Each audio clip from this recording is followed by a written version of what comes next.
कुमार जी। श्री हरिवंश महाराज जी, क्या पूर्ण शरणागति की स्थिति होने के लिए किसी परिस्थिति का होना जरूरी है? क्या कृपा या और तरह की सच्ची तो शरणागति? कृपा होती ही ऐसी है, क्योंकि सुख पूर्वक शरणागति नहीं होती। सुख में जीव बंधता है, परिवार में, धन में, शरीर में, भोगों में। असली शरणागति तभी होती है जब मन, बुद्धि, चित्त, अहंकार, तन, धन सब पूरा भगवान को समर्पित हो जाए। अब ये सुख पूर्वक होना बड़ा कठिन होता है। भगवान कृपा करें तो ऐसी भी बुद्धि हो जाए, पर ये सुख पूर्वक होता नहीं है। विधान है ऐसा। जब उसको सारे रास्ते बंद नजर आते हैं और भारी विपत्ति होती है, तब शरणागति, शुद्ध शरणागति होती है कि अब हमारा कोई नहीं। जब कोई हमारा नहीं, तब भगवान की शरणागति। जैसे गजेंद्र की शरणागति, द्रौपदी की शरणागति तब तक नहीं हुई जब तक उन्हें पांडवों का भरोसा रहा, सभा का भरोसा रहा, अपने हाथों का भरोसा रहा, दांतों का भरोसा रहा। जब देखा कि अब बिल्कुल, तब हा गोविंद हा द्वारिका वासिन। हृदय से पूर्ण शरणागति। संसार में कोई अपना नहीं, संसार का कोई भी सुख सुख नहीं, शरीर भोगने लायक नहीं रहा, कोई बात नहीं करता, कोई रास्ता नहीं रहा, तब ये अहंकारी जीव भगवान की शरण में होता है। और ऐसे में संतों का संग मिल जाए, फिर रंग चढ़ जाएगा। जहाँ संतों का संग मिला, तहाँ भगवान की शरणागति प्रारंभ हो जाती है। श्रवण सुजस सुनि आयऊं, प्रभु भंजन भव भीर। भगवान का यश सुनकर ही भगवान की शरणागति होती है। तो केवल यश सुनने से बात नहीं बनेगी, परिस्थिति भी वैसी होनी चाहिए। वैसी परिस्थिति अपने लोग मन से नहीं कर सकते, भगवान विधान करते हैं, तब पूर्ण शरणागति होती है। अपबल, तपबल और बाहुबल, चौथो बल है दाम। सूर किशोर कृपा ते सब बल हारे को हरे नाम। जो हार जाता है तब शरणागति सही होती है।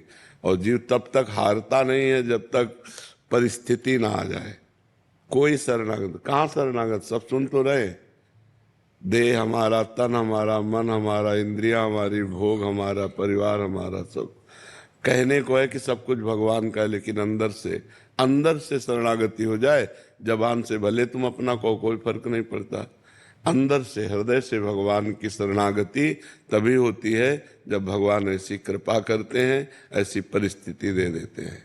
जी अंश जी आपसे दीक्षित हैं। एक दिन आपके एकांतिक वार्तालाप सुनते हुए मैंने नाम जप से भगवत प्राप्ति होती है, इस बात को अपने पिताजी से पूछा कि भगवत प्राप्ति होती क्या है। उन्होंने जवाब दिया कि जब हम परम पिता परमात्मा, जिसके हम अंश हैं, उनसे मिल जाते हैं तो उसे भगवत प्राप्ति कहते हैं। पर उसके बाद क्या होता है, ये बात मेरे को ठीक से समझ नहीं आई।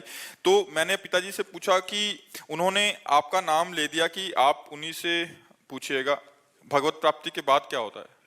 हमारा हृदय आनंद चाहता है, सुख चाहता है, और वो भूल से विषयों में लगा। अभी तुम बच्चे हो, जो ये लोग हैं, पूरा जीवन विषय भोगते हुए हो गया। क्या आज लगता है कि मैं सुखी हूं? वही तृष्णा, वही भोगने की फिर इच्छा, तो पूरा जीवन हो जाता है मनुष्य को भोगते हुए, कभी तृप्ति नहीं मिलती। हम आनंद चाहते हैं, शाश्वत आनंद चाहते हैं, नित्य आनंद चाहते हैं और परमानंद चाहते हैं, जिसमें दुख का लेश ना हो। वो है भगवान। जो आनंद सिंधु सुख राशि, सीकर तय त्रैलोक सुपासी। आनंद समुद्र भगवान है। जब हम भजन करते हैं और भोगों का त्याग होता है और आनंद समुद्र भगवान से मिलते हैं, तो जैसे तरंग समुद्र में मिल गई। अब तरंग तरंग नहीं, समुद्र हो गए। जानत तुम्हें तुम्हें हो जाए। वो स्वयं भगवत आनंद में डूब करके भगवत स्वरूप हो जाता है। जन्म मरण के भय से, नाना प्रकार की विपत्तियों से, नाना प्रकार के दुखों से, नाना प्रकार की कामनाओं की जलन से जीव मुक्त हो जाता है। समझ पा रहे हो? तो खूब नाम जप करो, ये आगे भगवान खुद अनुभव करा देंगे। ये अनुभव गम्य है, ये वाणी से इसका क्या वर्णन करें। भगवदानंद का वर्णन तो बहुत दूर की बात है, विषयानंद का वर्णन नहीं हो सकता। आप एक चीज कोई खा लो तो पूछे कैसे, बोले बहुत अच्छी। मान लो गुलाब जामुन पाओ, कैसा है, बोले मीठा है। कैसा मीठा है, बोले बहुत मीठा है। इसके आगे तीसरी बात होगी कि आप खा के देख लो। जब विषयानंद का वर्णन नहीं हो सकता तो भगवदानंद तो बहुत अनिर्वचनीय है, उसको कैसे वर्णन किया जाए। वो तो अनुभव गम्य भजें जय संता, अनुभव गम्य है, जितना भजन करोगे उतना अनुभव होता जाएगा जी। ऋतु गौर जी। राधे राधे। राधे राधे महाराज जी। महाराज जी, क्या हमारे अलग अलग पंथ के विभिन्न गुरु हो सकते हैं? हाँ, क्यों नहीं। भगवान की विभिन्न उपासना है, जैसे दास भाव की उपासना है, सखा भाव की उपासना है, गोपी भाव की उपासना है, वात्सल्य भाव की उपासना है, सहचरी भाव की उपासना है, ब्रह्म भाव की उपासना है। तो पढ़ाई पूर्ण तभी होती है जब हमको अंग्रेजी का भी ज्ञान हो, हिंदी का भी ज्ञान हो, गणित का भी ज्ञान हो। तो एक ही मास्टर थोड़ी पढ़ाता है, अलग अलग मास्टर होते हैं। अंग्रेजी के अलग मास्टर होते हैं, हिंदी के अलग होते हैं, गणित के अलग होते हैं। ऐसे दास्य भाव के अलग आचार्य हैं, सख्य भाव के अलग आचार्य हैं, सहचरी भाव के अलग आचार्य हैं, गोपी भाव के अलग आचार्य हैं, ब्रह्म भाव के अलग आचार्य हैं। तो वही भगवान विविध उपासनाओं की पूर्णता के लिए विविध आचार्यों के रूप में, गुरुओं के रूप में अवतरित होते हैं और वही अपने धर्म का उपदेश करते हैं। अब अलग अलग भाव है, हमें लगता है भगवान हमारे मित्र हैं।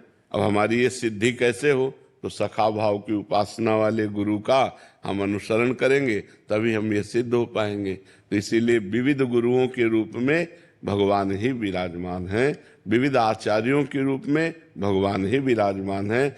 अखिल जी। राधा वल्लभ श्री श्री हरिवंश महाराज जी। महाराज जी, हमारा दिमाग आगे का जीवन के लिए प्लानिंग करता रहता है, उस प्लानिंग को रोकने के लिए क्या श्री जी की तरफ मोड़ सकते हैं उस प्लानिंग को? मोड़ना ही चाहिए, नहीं डिस्टर्ब हो जाओगे। ओवर थिंकिंग तुम्हारी जब बढ़ेगी, नकारात्मक सोच बढ़ने लगेगी, और नकारात्मक सोच और ओवर थिंकिंग आपको डिप्रेशन में पहुंचा देगी।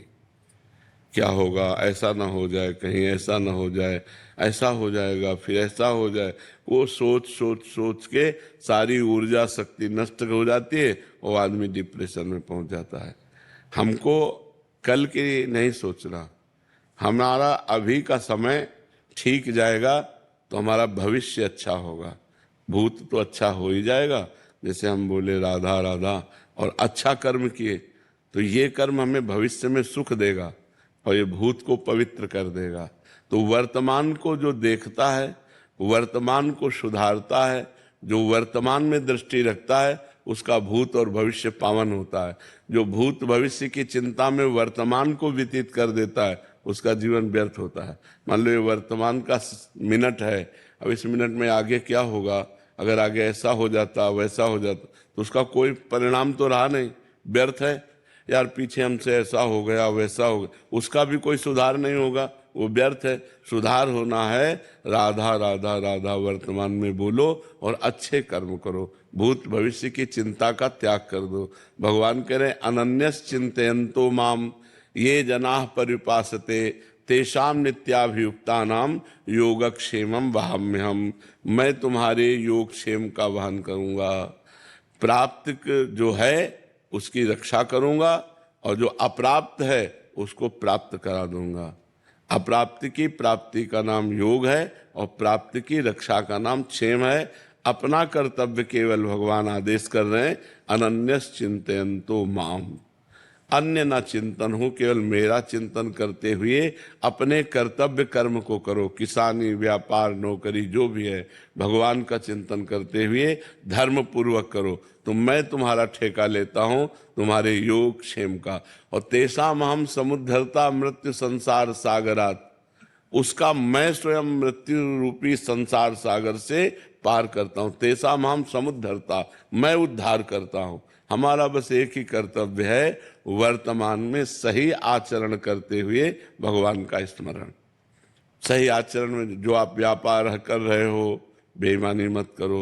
जो आप पद में हो, उस पद का ठीक प्रयोग करो। आप किसान हो, तो हर फावड़े पे भगवान का नाम स्मरण करते हुए चलाओ। बस अपने कर्तव्य का पालन और भगवान का नाम जप वर्तमान में करो, इसी में सब मंगल हो जाएगा।